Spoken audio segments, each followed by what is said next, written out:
Et bonjour à tous et bienvenue sur la chaîne Dodan Lorcana. On se retrouve pour une vidéo spoiler cette fois. Et on a du pain sur la planche parce que j'en ai pas fait depuis le début des reveals. Et il y a un paquet de cartes à regarder. Alors on va essayer d'analyser les cartes assez rapidement pour pas que la vidéo dure des plombes. D'autant plus que c'est encore assez dur d'analyser certaines cartes étant donné qu'on n'a pas l'entièreté du set pour voir si certaines mécaniques seront intéressantes.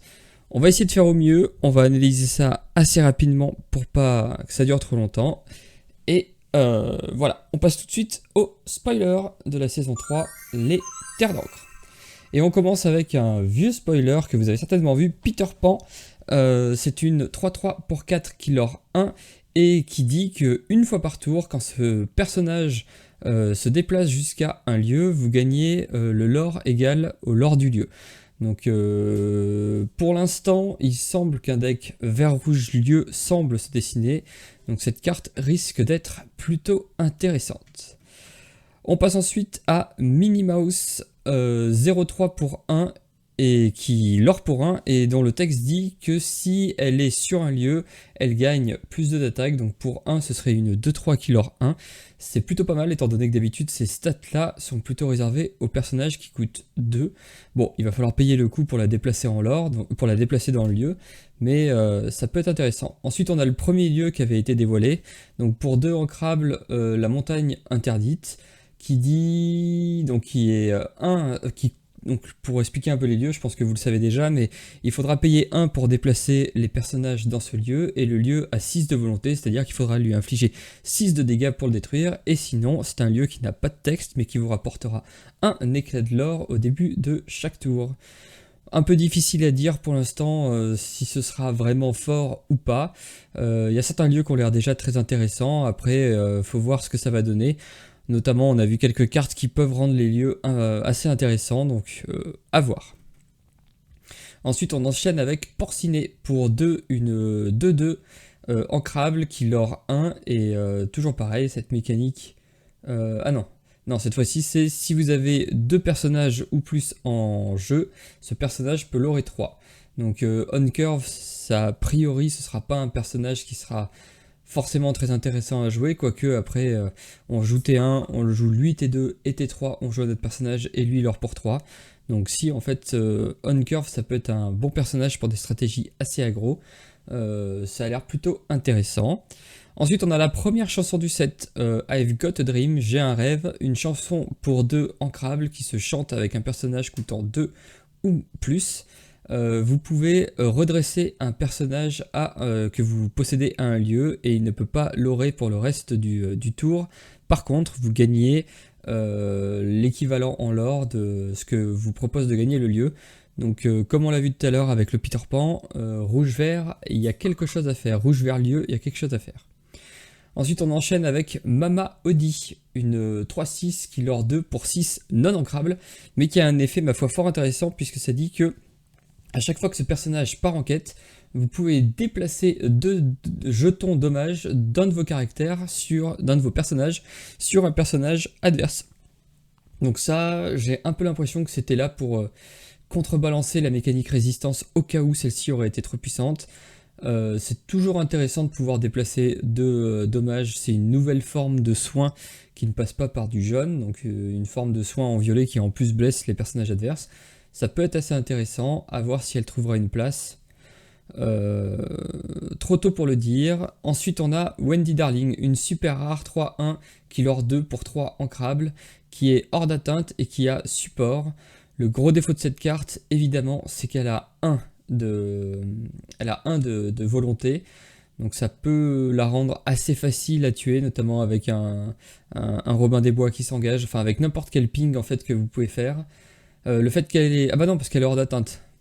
Toutes mes excuses. Elle se fera facilement défier, mais la capacité support, à voir si la capacité support prend enfin un peu d'essor. Dans le set 2 avec Alice, ça a été un peu juste. Enfin, elle n'a pas réussi à se faire un deck compétitif. À voir si ça change avec Wendy dans une mécanique support, donc à voir. Ensuite, on a pour 5 ancrables, une 4-5 qui lore 1, c'est Bourriquet, voilà, je cherchais son nom. Il a résiste 1. une carte un peu vanilla, donc comme ça elle paraît pas exceptionnelle, à voir si la mécanique résistance devient vraiment prépondérante, ça deviendra certainement un bon drop 5. Ensuite, on passe avec Vaiana Moana pour 5 ancrables, une 4/4 Killer 2 qui se shift pour 3. C'est très intéressant, surtout que on l'a pas encore vu, vous le savez peut-être, mais il y a un personnage vert très intéressant pour les haltères. Et son texte dit: à chaque fois que ce personnage part en quête sur un lieu, vous pouvez redresser tous les autres personnages qui sont sur le lieu, ils ne peuvent pas partir à l'aventure pour le reste du tour. Toujours pareil, le deck vert-rouge lieu a l'air d'être une option, enfin en tout cas il y a l'air d'avoir tout un contexte autour, et à mon avis ça va être un deck plutôt intéressant à jouer, au moins au début, à voir si ce sera compétitif, s'il ne se fera pas bouffer par d'autres decks, mais ça va être une carte intéressante à tester dans le vert-rouge. Ensuite, le petit Stitch 3-1 charge pour 2 non-ancrables Killer 1. Assez étrange comme carte, 3-1 pour 2 non-ancrables qui chargent, oui, ça va détruire une créature. Je sais pas trop quoi en penser, ça a pas l'air si fou que ça. À côté par contre, Ursula pour 2 ancrables, une 1-3 Killer 1. Pas très extraordinaire, me direz-vous, sauf que le meilleur reste à venir, puisque son texte dit que lorsque vous la jouez, vous pouvez regarder la main de l'adversaire, déjà c'est très fort, et choisir une chanson qu'il a en main et la lui faire défausser. Donc ça clairement, ça va permettre au vert de devenir beaucoup plus méta, et d'empêcher un peu le gris et le rouge de dominer la méta comme c'est à l'heure actuelle. Donc ça va être une carte qui va faire parler d'elle et qui va tout du moins permettre de rebalancer un peu la méta, de donner un peu ses lettres de noblesse au vert qu'il n'avait pas encore. Ensuite, soigner ce qui a été blessé pour 3 ancrables, une chanson. Donc c'est un peu la réponse du pauvre, puisque bon, vous pouvez le jouer gratuitement, mais ça dit en gros d'enlever jusqu'à 3 jetons dommages sur un personnage et de ne piocher qu'une seule carte. Donc c'est une réponse en beaucoup moins bien.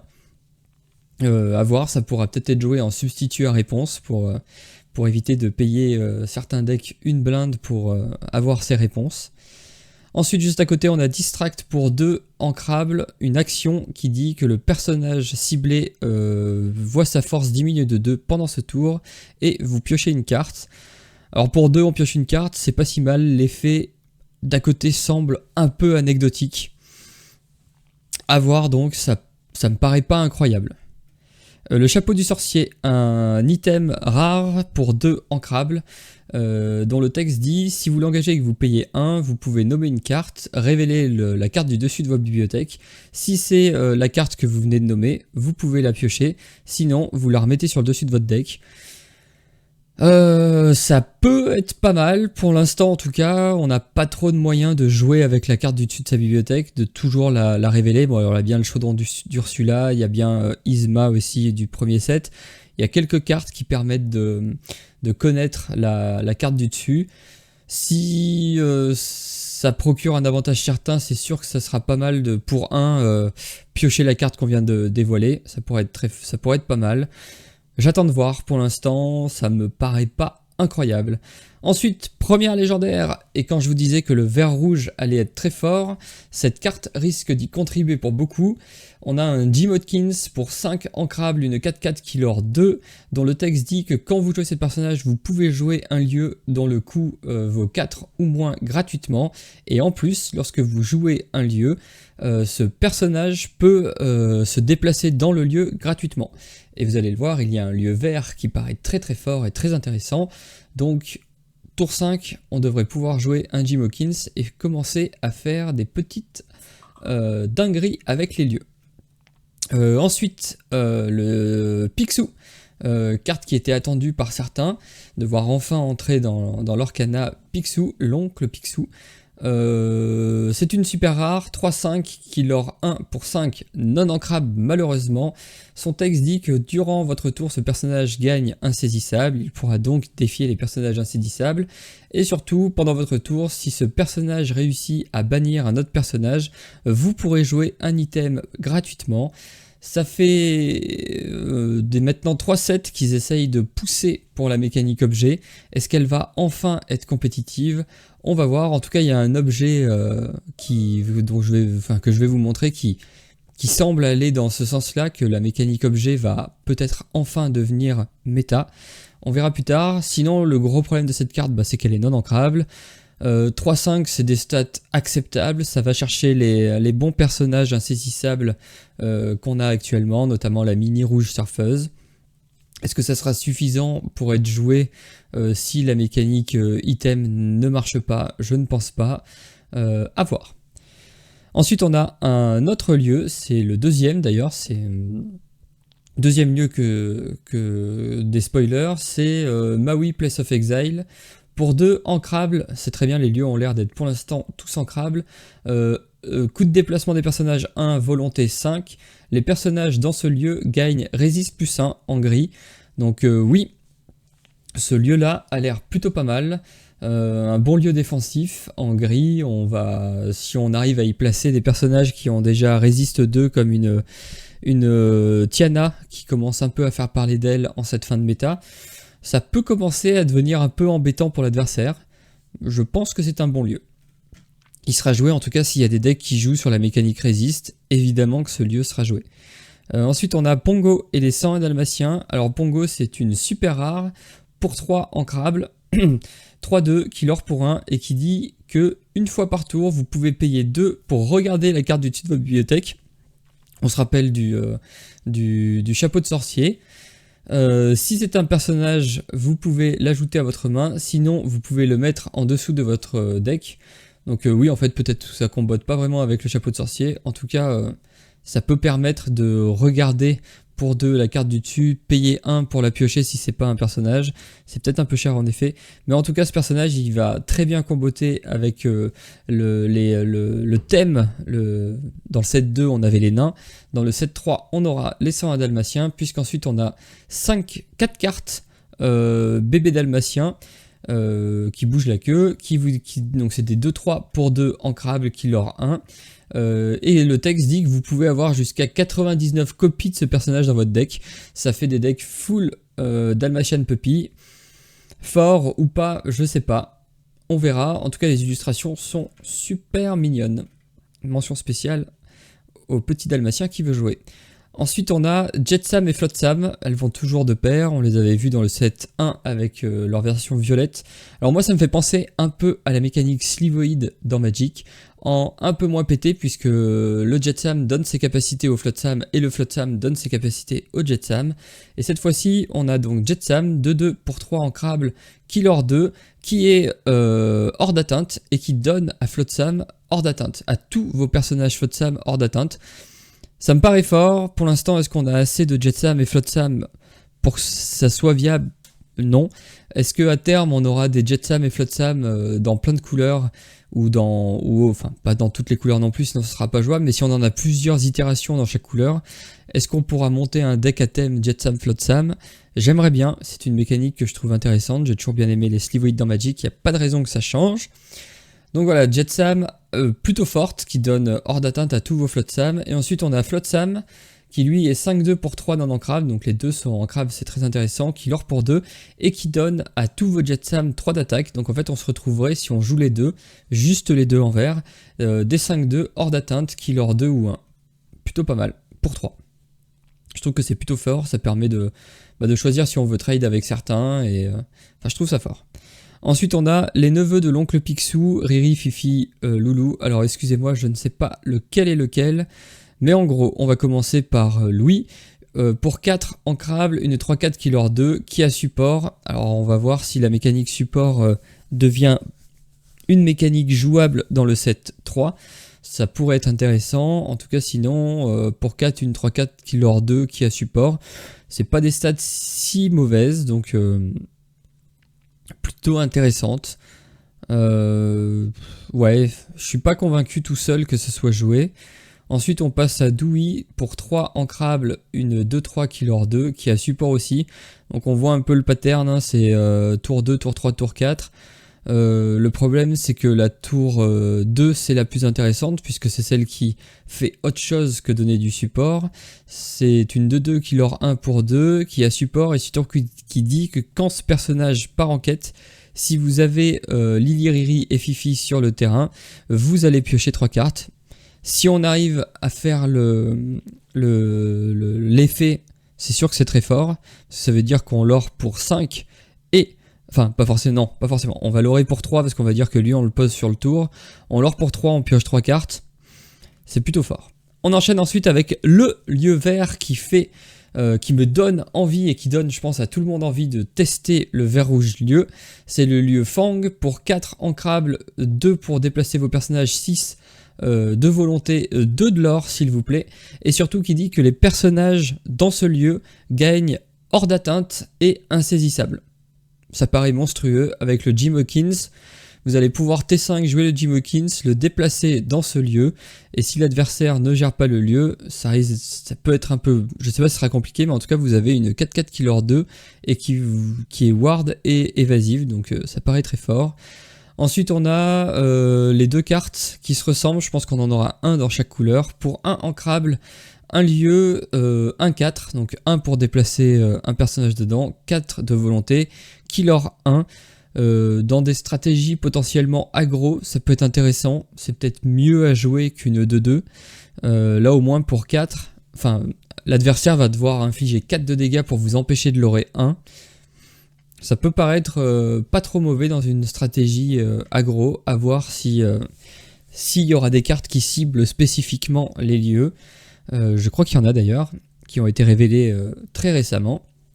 Ensuite, on a un autre lieu en bleu, Moto Nuit pour 2 ancrables, un lieu qui, donc 5 de volonté, 1 pour déplacer vos personnages dedans, qui vous rapporte 1 de l'or au début de chaque tour. Et surtout, son texte dit que tous les personnages qui sont dans le lieu et qui sont bannis peuvent être utilisés en encre, face cachée et engagée. Enfin, qui peuvent être, plutôt que d'être mis dans votre défausse, seront mis dans votre réserve d'encre, face cachée et épuisée. Nouvelle manière de rampe en bleu. Moi je dis oui, parce que les mécaniques rampe, c'est globalement quelque chose que j'aime bien en général dans les jeux de cartes. Plus il y a de manières de faire des rampes, plus il y a moyen d'en trouver une qui marchera et qui sera très intéressante à jouer. Un lieu intéressant. Ensuite on enchaîne avec un autre lieu, donc là on fait la dose de lieu avec Agrabah en rouge, pour 3 ancrables, un lieu qui lord 2 au début de votre tour, 5 de volonté, 1 pour déplacer vos personnages. Ça a l'air d'être un lieu sans trop d'effets, peut-être une version un peu aggro. Le problème c'est qu'il arrive un peu tard, donc je pense qu'il est pas très bon ce lieu. Après, on verra, peut-être qu'il y a des moyens de le rendre un peu fort, mais là, comme ça, je préférerais jouer un lieu pour tour 1 qui me rapporte que 1 de l'or, plutôt que jouer un lieu pour 3 qui me rapporte 2 de l'or, mais qui a que 1 de volonté en plus. Ensuite, on parlait de la mécanique objet avec l'oncle Picsou, et ben voilà un premier objet, Aurelienne Gyrosensor. C'est un objet qui dit que quand un de vos personnages part à l'aventure, vous pouvez regarder la carte du dessus de votre bibliothèque, la mettre soit sur le dessus de votre bibliothèque, soit au fond de votre bibliothèque. Il commence à y avoir pas mal de mécaniques pour un peu filtrer sa pioche, à voir si ça peut permettre à un deck un peu bleu-violet, notamment avec le sorcier, le chapeau de sorcier, de pouvoir piocher et de faire des choses un peu folles. Objet intéressant à regarder si il est ancrable, donc ça c'est un gros point positif, à regarder s'il sera vraiment central dans une mécanique. Pour l'instant moi je le vois bien dans un bleu-violet objet, avec notamment le chapeau, à voir une fois qu'on aura toutes les cartes. Ensuite une Deladuck pour 2 non ancrables 3-3 qui est combattante. Je pense que c'est nul, je pense qu'on préférera jouer un Gaston qui pour 2 et 4-2, alors oui ça résiste un peu moins bien, mais par contre il est ancrable. Je pense que si on pioche ça en fin de partie, on est un peu deg. Donc non, pour moi, ça c'est pas une bonne carte du tout. À côté, on a une chanson en gris, And Then Along Came Thus, alors je sais pas le nom en français, pour 4 non ancrables, petit point négatif, mais quand on voit son effet, on se dit ouf. C'est une chanson qui peut être chantée avec un personnage qui coûte 4 ou plus, et le texte dit tout simplement, vous infligez 5 points de dégâts à un caractère ou à un lieu, bye bye Agrabah. C'est très fort, sachant que on a des personnages mélomanes comme Sébastien du set 1. Pour 2, un personnage qui est mélomane 4, donc ça veut dire que T3, vous pouvez globalement, en gris-jaune hein, bien évidemment, vous pouvez potentiellement gérer n'importe quel personnage ou n'importe quel lieu qui vous embêterait. Carte très intéressante, très forte, non ancrable, donc c'est pas mal. On va pas pouvoir mettre toutes les chansons bêtement dans un gris-jaune. On va devoir faire des choix. Et je trouve la carte extrêmement bien designée. Ensuite, on a Simba, 5 ancrables, 4-6, killer 1. Son texte dit que durant votre tour, à chaque fois que ce personnage en bannit un autre, lors d'un défi, vous pouvez choisir un personnage adverse et il ne pourra pas ne pourra pas défier pendant le tour adverse. Carte étrange, pas des stats incroyables pour aller bannir n'importe quel personnage en face. L'effet d'empêcher un personnage de vous défier, avec la mécanique lieu, ça peut s'avérer intéressant. Je trouve qu'il n'a pas assez d'attaque. À mon avis, c'est pas une excellente carte. À voir si je me trompe, mais voilà. Ensuite, une carte classique, on l'a déjà vu dans les autres sets. Pour 2 ancrables, une 3-2 killer 1 sans texte, on passe vite, Jim Hawkins. Et ensuite, on arrive à la carte qui a fait couler pas mal d'encre, c'est le petit morph en vert pour 2 ancrables, une 2-1, dont le texte dit que vous pouvez altérer n'importe quel personnage sur cette carte. Ça leur 1, c'est monstrueux. À mon avis, ça va ouvrir des perspectives qui vont être assez intéressantes puisque vous allez pouvoir jouer globalement n'importe quel Floodborn, enfin n'importe quel personnage qui s'altère dans un deck vert. Même s'il n'a pas de bonne petite version, et ben Morph ça s'adaptera dans toutes les situations. Donc un deck potentiellement basé sur les alters en vert avec du Morph, à mon avis ça va être très très fort et ça va être très intéressant surtout de voir les decks qui sortent basés autour de cette mécanique. Ensuite pour 4 non ancrables, une 2-2 killer 2, Prince Eric, dont le texte dit que lorsque ce personnage est banni, vous pouvez bannir un autre personnage. Alors moi je trouve ça très fort parce que pour 4, en fait ça aurait été moins fort si le texte ne disait pas s'il devait être banni lors d'un défi. Mais là ça veut dire que sur le T5, le mec en face s'il veut jouer Tuons la bête, pas de souci, vous lui emportez un personnage, notamment celui qui a été capable de chanter Tuons la bête.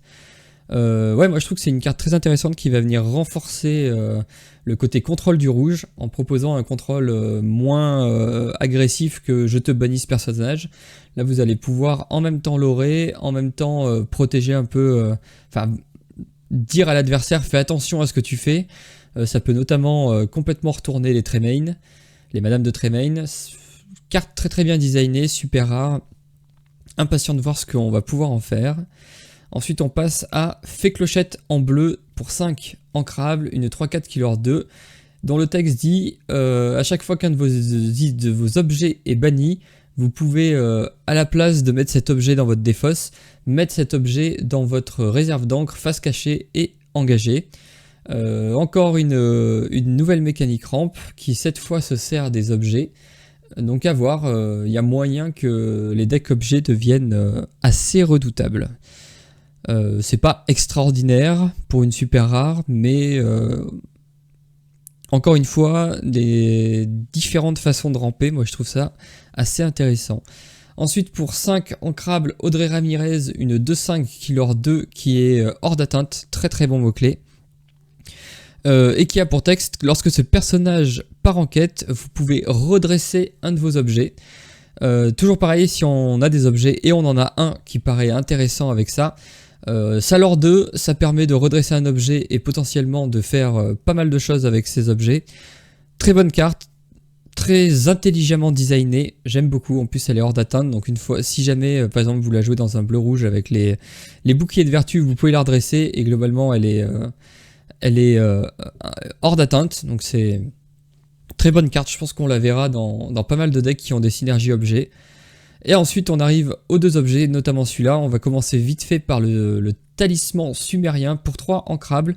Durant votre tour, à chaque fois qu'un de vos personnages est banni lors d'un défi, vous pouvez piocher une carte.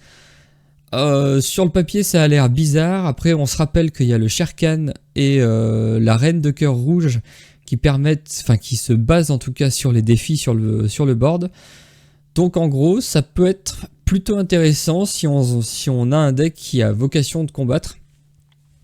Ça veut dire que si on a un Sharkhan et cet objet-là sur le board, globalement, à chaque fois qu'on défie quelqu'un, on va l'aurer un, et si notre personnage meurt, on va piocher une carte. Je pense que ça peut être intéressant.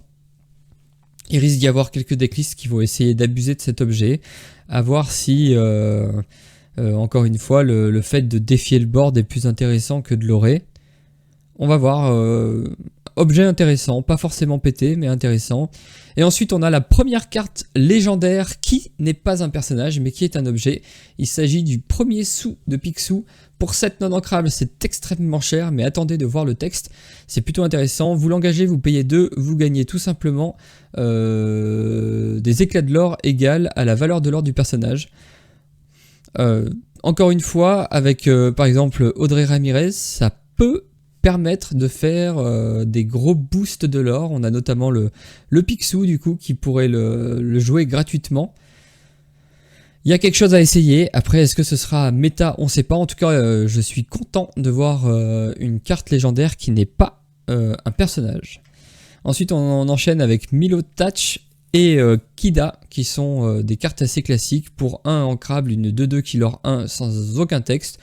On passe très vite.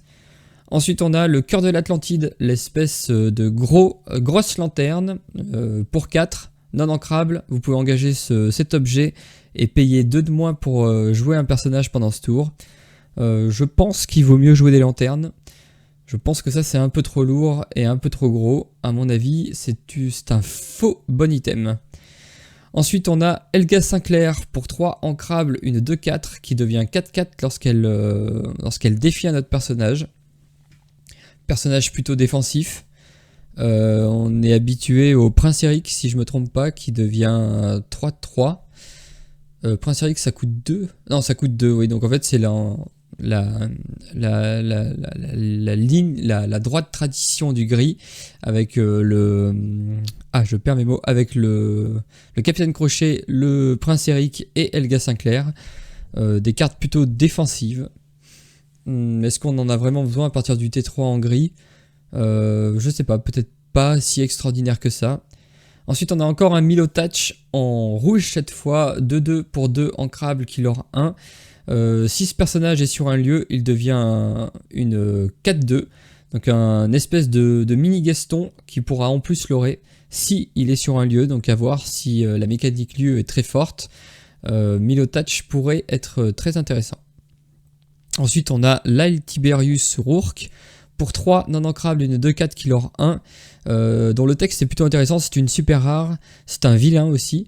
Quand vous jouez ce personnage, vous pouvez choisir un personnage adverse qui devient combattant, donc c'est-à-dire qu'il ne pourra pas partir à l'aventure, il sera obligé de défier un personnage au prochain tour si possible.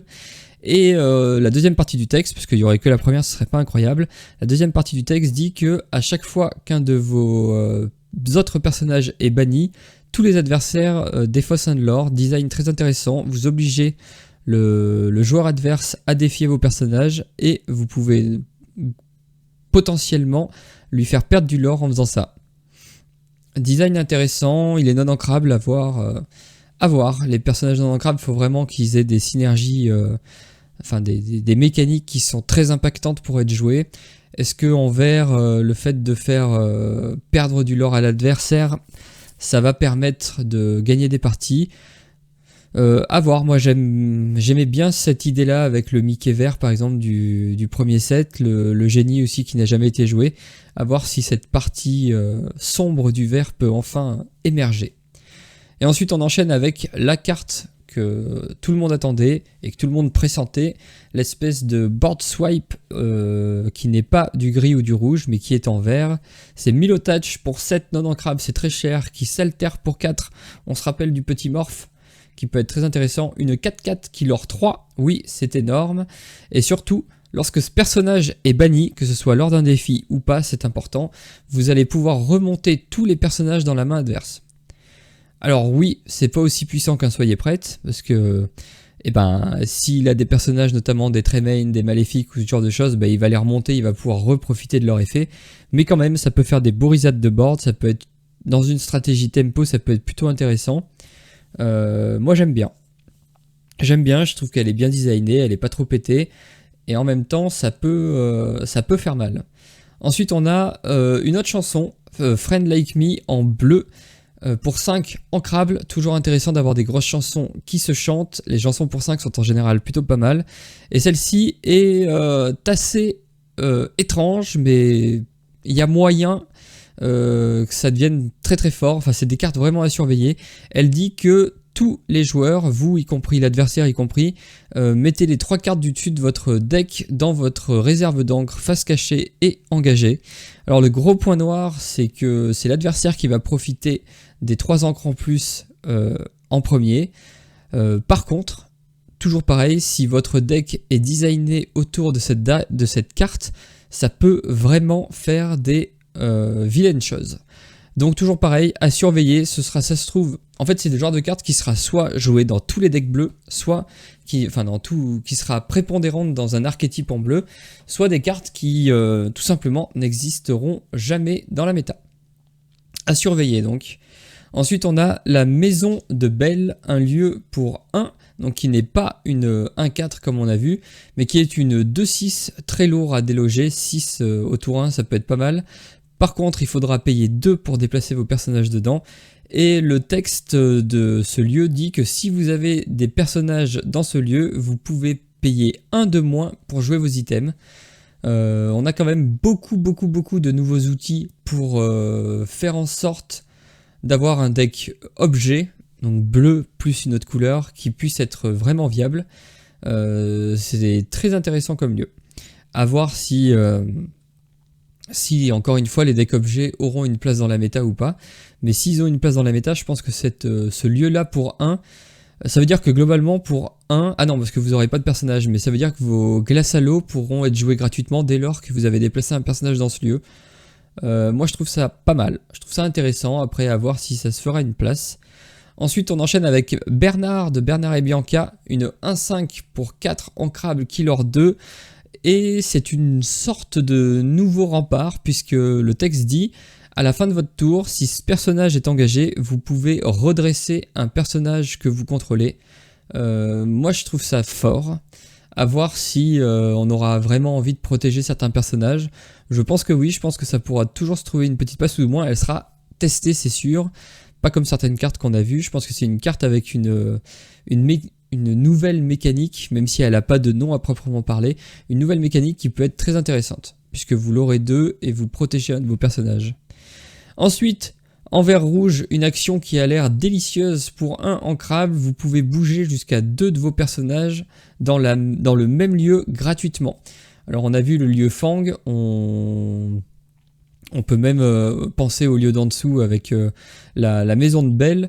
Je pense que si les lieux sont forts, on pense aussi au lieu qui donne résiste, le lieu gris. Je pense que c'est une carte qui sera vraiment très intéressante pour bouger massivement des personnages dans un lieu.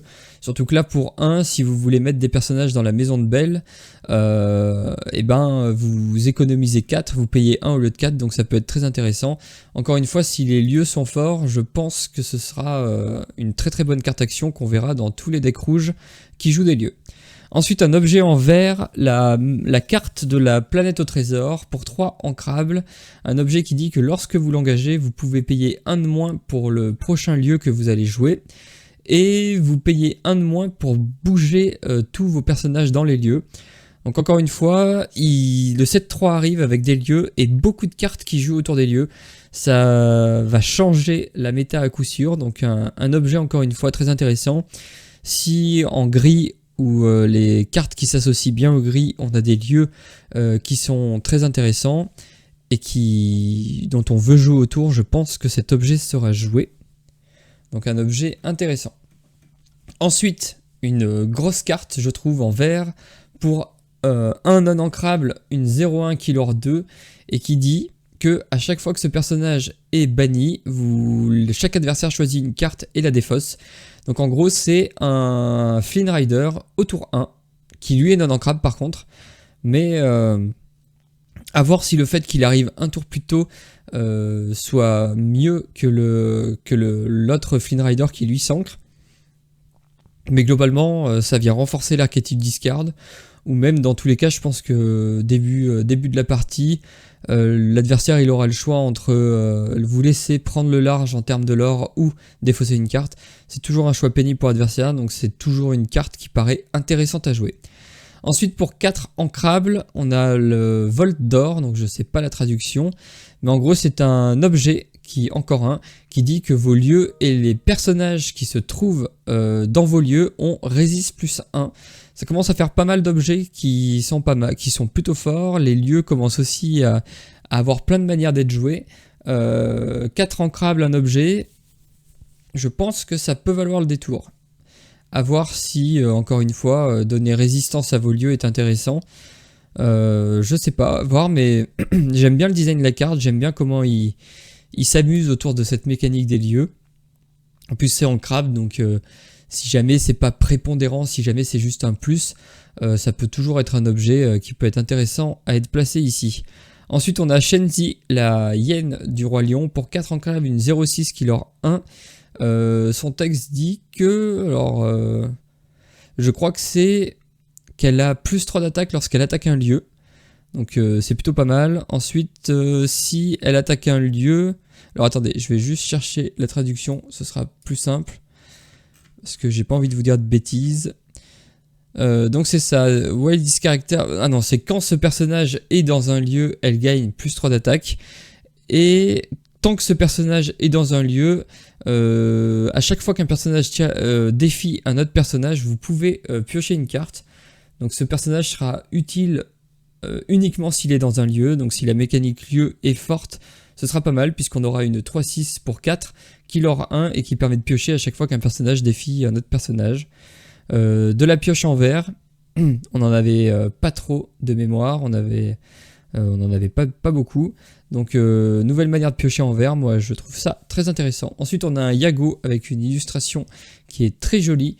Pour 3 ancrables, une 3-2 qui est insaisissable et qui l'or pour 1. On a déjà vu ce genre de carte, alors je me rappelle plus, c'est Peter Pan en vert il me semble. Là on y a accès en violet, pourquoi pas, carte assez basique. Ensuite on a Cleansing Rainwater, un item en jaune, on n'en a pas tant que ça, donc à voir ce que ça vaut. Pour 2 ancrables, vous pouvez bannir cet objet et vous soignez tout votre board de 2.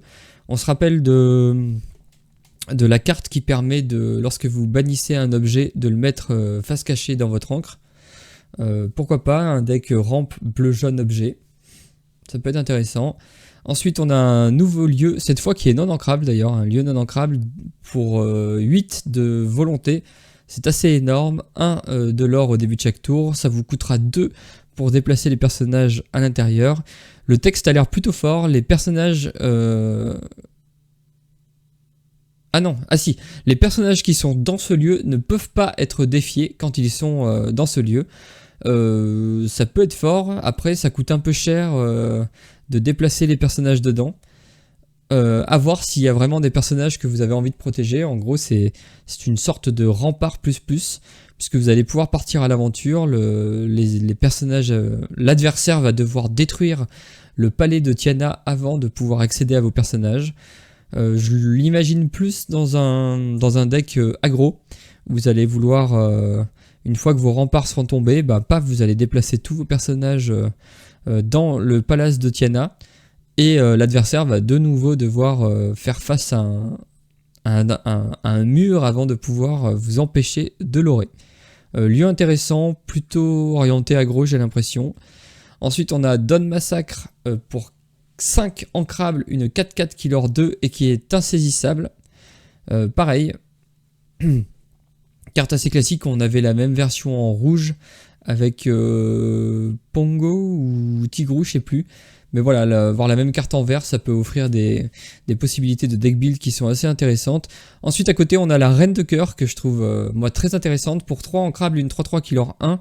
Et lorsque ce personnage part en quête, vos autres personnages méchants, vilains, gagnent +1 de l'or ce tour-ci. On se rappelle du chapitre 1, le Hadès, roi de l'Olympe, qui combotte avec les personnages vilains. Peut-être enfin un deck vilain qui va sortir, ce serait plutôt pas mal, un deck méchant. J'essayerai en tout cas de voir s'il y a moyen de faire des decks qui tournent autour de cette mécanique méchant, mais j'aime beaucoup cette carte. Ensuite on a, alors je vais la trouver avec la traduction, Olympus will be that way. Olympus, le mont Olympe c'est plutôt de ce côté. C'est une action en gris pour 1 ancrable qui dit que vos personnages ont plus 3 d'attaque si ils défient un lieu. C'est pas mal, on a enfin un peu de réponse au lieu pour empêcher que tout simplement que ce soit trop puissant. À voir donc si c'est pas mal en fait, ils mettent des cartes qui peuvent permettre de contrebalancer les lieux si jamais ils sont trop forts. Donc ça se trouve, si les lieux sont pas joués, c'est une carte qui sera jamais jouée.